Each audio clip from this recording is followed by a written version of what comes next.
participantes do primeiro Simpósio Internacional sobre Ensino de Português como Língua Adicional. Bom, agradeço as palavras de apresentação da professora Margarete Flávio, muito generosas, e agradeço também o convite que foi feito por ela para fazer essa fala inicial. Voltar à URGS é sempre muito bom. Esse convívio acadêmico ele é muito gratificante porque ele é muito desafiador. Eu nunca vim aqui ou nunca conversei com esses colegas sem que bons desafios tenham sido postos sobre a mesa. Bom, eu organizei minha apresentação em torno de 3 eixos, basicamente. Algumas considerações sobre a situação atual da língua portuguesa no mundo, seria o primeiro eixo. O segundo, um comentário sobre aquilo que eu considero seriam as ausências de políticas de Estado consistentes e continuadas, com vistas a uma promoção sistemática da língua. Em terceiro, uma reflexão sobre a falta que nos faz uma norma de referência brasileira que possa balizar adequadamente o ensino de português como língua ou como língua adicional em qualquer das suas dimensões. Eu não posso negar que a minha fala vai ser perpassada de um certo pessimismo e um certo ceticismo. No entanto, eu espero estar trazendo, mesmo com esse pessimismo e certo ceticismo, estar trazendo a vocês algumas reflexões que contribuam para os debates que irão ocorrer durante esse simpósio, principalmente uma provocação, para que, em conjunto, nós possamos buscar políticas alternativas para a nossa área. Bom, eu começo por dizer aquilo que já foi dito aqui, que é bastante óbvio para todos que acompanham a questão do português, a promoção da língua portuguesa.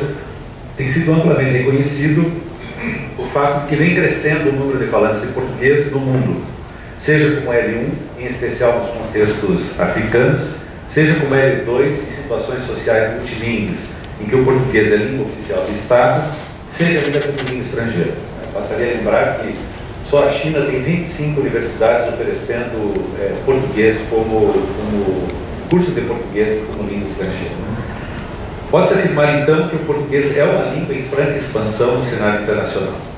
Se isso constitui uma notícia positiva para todos nós, não podemos deixar de apreciar alguns fatores que, de alguma forma, embaraçam uma expansão maior e mais consistente. Além, claro, da força centrípeta do inglês como língua global, que põe obstáculos às possibilidades de difusão das demais línguas, quaisquer que sejam, há o fato de que o português tem quase 85% de sua massa falante concentrado num só país. Estrategicamente, numa avaliação fria, parece muito mais interessante aprender o castelhano, que dá acesso a mais de 20 países, ou mesmo o francês pela sua forte presença no continente africano. Não cabe negar que o Brasil por si só tem forças de atração inquestionáveis. É o maior país da América do Sul, é o segundo país mais populoso da América, é a terceira economia da América e, segundo alguns, a 7ª economia do mundo, em franca expansão.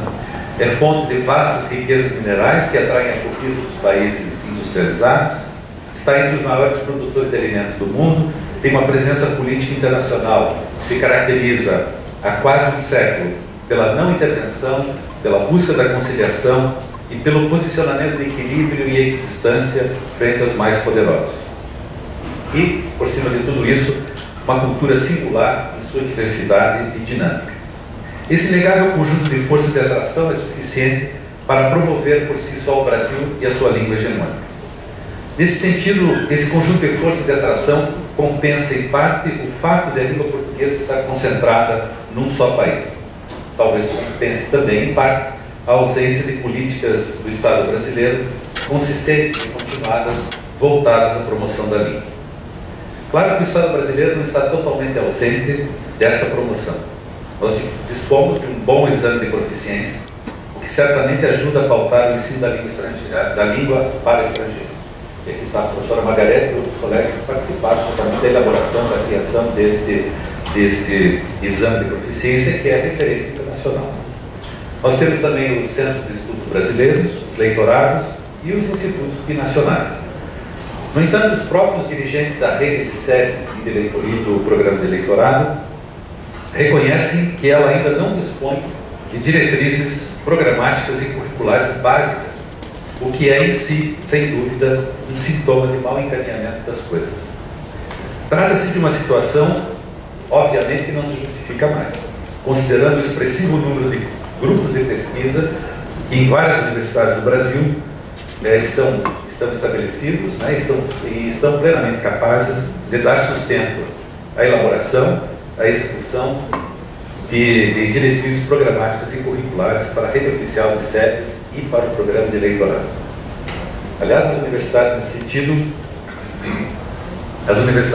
estão na vanguarda, estão à frente das políticas de Estado, né? Considerando o perfil do Brasil e o fato de ter ele quase 85% da massa de falantes de português, se esperaria, obviamente, que o Estado brasileiro liderasse a promoção internacional da língua, o que infelizmente não ocorre. Por outro lado, não há para o português um centro capaz de coordenar minimamente as políticas de promoção da língua.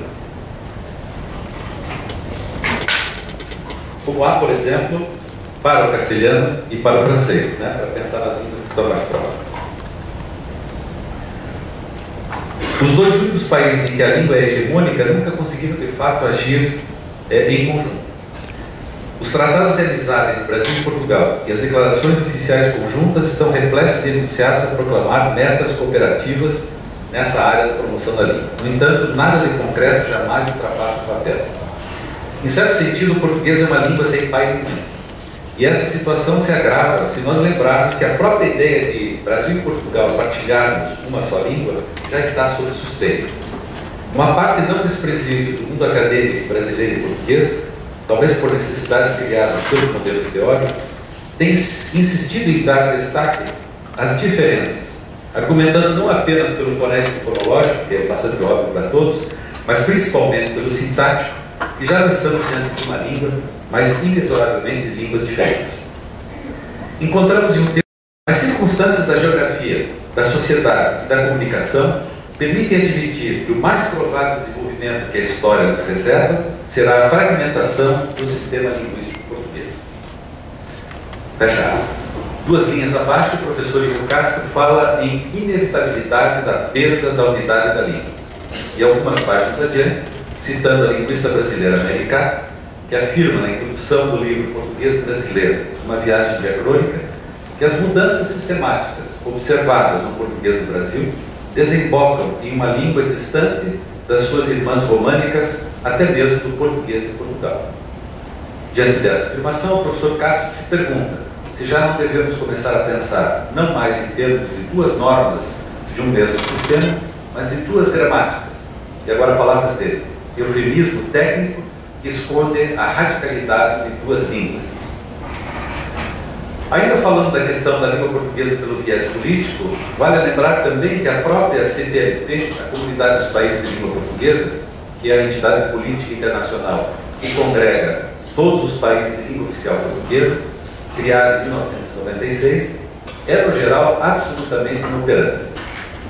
Ela foi criada com três grandes objetivos: a concertação político-diplomática, a cooperação multiforme entre os Estados-membros e a promoção e difusão da língua portuguesa. Foi, portanto, entendida por seus criadores como uma organização internacional que coordenaria as ações conjuntas de natureza política, econômica e linguística dos seus Estados-membros. No entanto, nesses 16 anos, pouco ou nada se fez em nenhum desses objetivos, principalmente no terceiro, que é a promoção e difusão da língua portuguesa. O Instituto Internacional da Língua Portuguesa, criado em 1989, tanto antes da CPLP, depois incorporado à CPLP, permaneceu por 2 décadas em situação absolutamente falimentar. Por outro lado, no plano das políticas internacionais relativas à língua, observa-se que há, nos sucessivos governos brasileiros, um fluxo que se caracteriza por arranques bruscos e freadas súbitas. E para exemplificar o argumento, vou lembrar alguns episódios recentes. Por volta de 2004 e 2005, o governo brasileiro, por alguma razão inescrutável, decidiu ressuscitar o acordo ortográfico de 1990. Naquela altura, todos davam o acordo por morto e enterrado. No entanto, o Brasil desenvolveu uma ação política diplomática intensa em busca da homologação definitiva do acordo pelos países signatários e para sua implantação. Sem entrar aqui no mérito do acordo, podemos dizer que esta foi uma ação de grande sucesso, considerando que em 6 anos, todos os países, com exceção de Angola, homologaram o acordo e definiram cronogramas de implantação da nova ortografia. Aparentemente, portanto, é possível, quando se quer, liderar ações conjuntas de relativo sucesso. Ao mesmo tempo, um evento curiosíssimo ocorreu em 2005. Brasil e Portugal, desde o governo FHC, realizam a cada 2 anos cimeiras bilaterais. Na declaração de encerramento da cimeira de 2005, constou uma manifestação de júbilo da delegação portuguesa pela decisão brasileira de criar o Instituto Machado de Assis, e, segundo se lê no documento, somaria esforços ao Instituto Camões na promoção internacional da língua. O fato é curiosíssimo porque em nenhum ponto do documento há qualquer menção à intenção brasileira de criar o tal instituto. E, no entanto, há a manifestação de júbilo da delegação portuguesa. Trata-se de um mistério insondável. Mistério insondável se nós considerarmos os documentos diplomáticos, antes de serem assinados e divulgados, são revisados nas suas filigranas. No entanto, mais insondável foi o mistério que se seguiu. Em outubro do mesmo ano, o ministro da Educação constituiu uma comissão, que tem um nome enorme, Comissão para a Definição da Política de Ensino, Aprendizagem, Pesquisa e Promoção da Língua Portuguesa, que ficou conhecida pela sigla COLIP. Integravam a comissão vários docentes de universidades públicas, um representante do Ministério das Relações Exteriores, especificamente o chefe da Divisão de Promoção da Língua Portuguesa, do Departamento Cultural, e um representante do Ministério da Cultura. Entre as dezenas de tarefas que foram atribuídas à COLIP na portaria de sua constituição, estava, primeira, a elaboração do projeto do Instituto Machado de Assis. Repito aqui, mistério insondável. Como era possível que o ministro da Educação atribuísse a uma comissão do seu ministério a tarefa de elaborar o projeto de um instituto que era, por se tratar de política internacional, da alçada exclusiva do Ministério das Relações Exteriores? Bem, a comissão, sem ter muito presente esse conflito de competências, a maioria são professores universitários, sabe como nós somos, sempre meio alienados das coisas, passamos por alto a esse conflito de competências e buscamos cumprir, como bons escoteiros, a tarefa. Discutimos propostas, apreciamos sugestões, contando sempre, aqui outro mistério sondável, com a participação ativa em todos os momentos do representante do Ministério das Relações Exteriores. Quando a comissão se reuniu para aprovar o texto final do projeto que encaminharia ao ministro da Educação, foi surpreendida pela informação do representante do Ministério das Relações Exteriores de que, por determinação do seu ministro, não poderia aprovar o projeto e que o assunto estava transferido para a alçada dos ministros e nada mais havia a se fazer. Nunca mais se voltou ao assunto e nunca ninguém se dispôs a explicar o ocorrido. Assim não ficamos sabendo a época e continuamos sem saber se houve ou se ainda há intenção do governo brasileiro de redefinir sua política de promoção da língua portuguesa pela criação do Instituto que substituiria a atual estrutura do Ministério das Relações Exteriores. Temos aí outra vez um arranque brusco e uma freada súbita. Logo em seguida a esse episódio, o Brasil organizou com Portugal, com a presidência da CPLP, que à época era exercida por Portugal, o primeiro Congresso Internacional sobre a situação da língua portuguesa no sistema global. Dizia-se que finalmente a CPLP assumiria concretamente o cumprimento do seu terceiro objetivo. O Congresso se reuniu em Brasília em março de 2009 e, apesar de haver convites difusos para a sociedade civil participar, tudo ficou, na verdade, restrito ao âmbito das delegações diplomáticas. Produziu-se a Carta de Brasília, que é um documento de generalidades distribuídas em 3 tópicos: a presença do português nos organismos internacionais, o ensino de português e a situação do acordo ortográfico. A Carta de Brasília foi homologada pelos ministros de Relações Exteriores, chama-se na CPLP o Conselho de Ministros, e depois foi homologada pelos chefes de Estado e Governo na reunião que ocorreu em Luanda. Portanto, por falta de assinatura, que essa Carta de Brasília não é importante. O problema é que ela é constituída apenas de generalidades. E a sociedade civil convidada para participar, quem participou, lembra que foi. Curiosamente, foram incluídas, por insistência da delegação brasileira, várias tarefas atribuídas ao Instituto Internacional da Língua Portuguesa. Como o Brasil seria o próximo país a indicar o diretor executivo do Instituto, parecia que o governo brasileiro procurava definir ali, pela Carta de Brasília, a política que seguiria durante o biênio 2009-2011, indicando claramente que estava pondo muito empenho na ressurreição e consolidação do Instituto Internacional.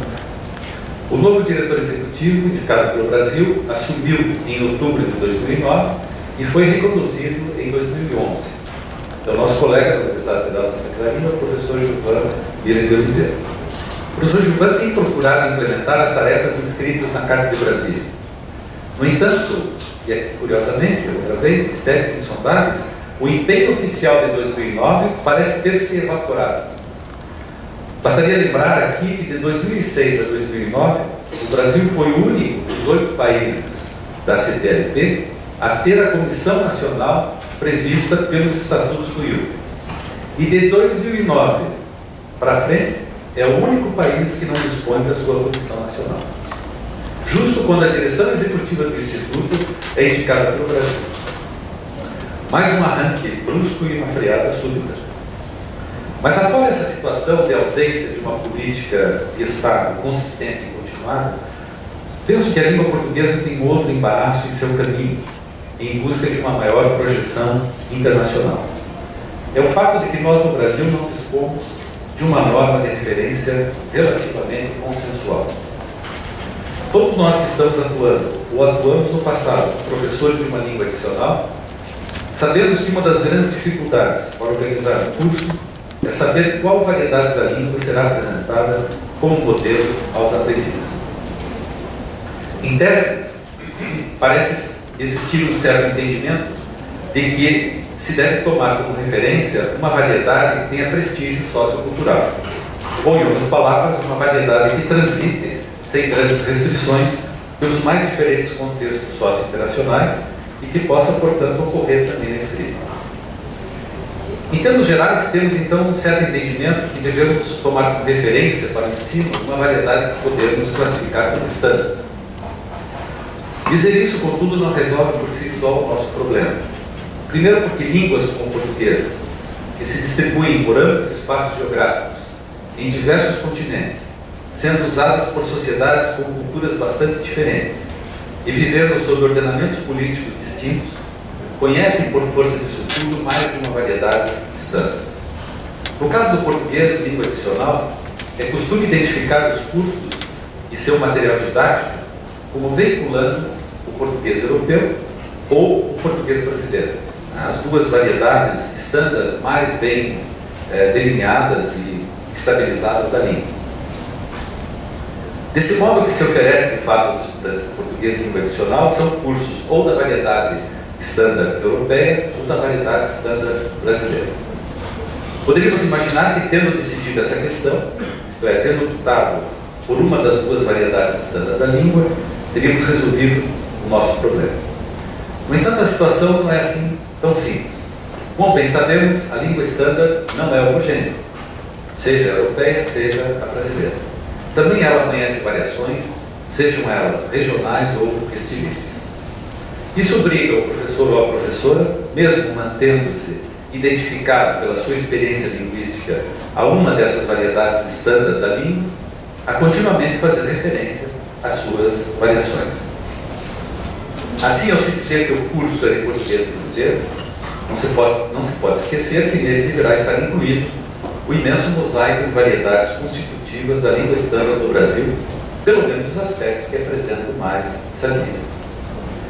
Mas mesmo isso feito, ainda não resolvemos todo o nosso problema.